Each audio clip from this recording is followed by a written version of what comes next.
guys, yan. Nagawa po ako guys ng DIY hot chocolate.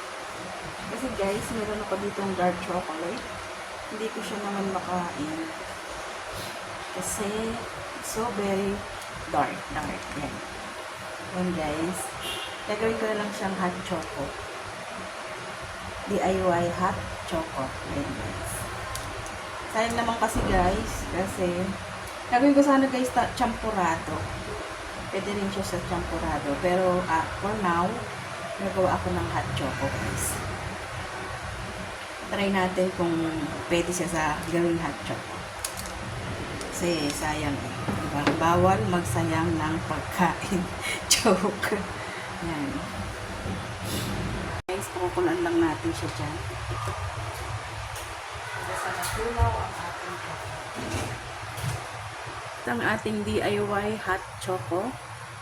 Tapos na yan guys. At titikman na natin. Pwede na yan sa atin. Guys, luto na siya.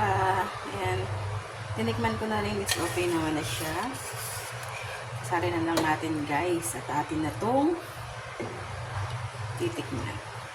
Atin na tong moment of taste. Yan guys. May sumobra pa. Pero okay na yan. Okay na yan guys. Ow! Ingat-ingat guys. At medyo mainit. Ayan. Ang ating homemade hot choco.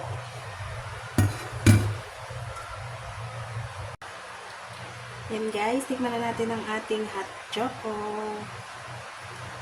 Moment of taste guys.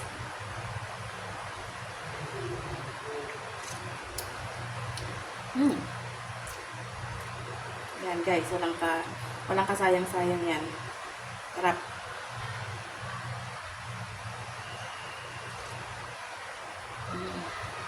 DIY hot choco guys. Yan. Sarap naman siya.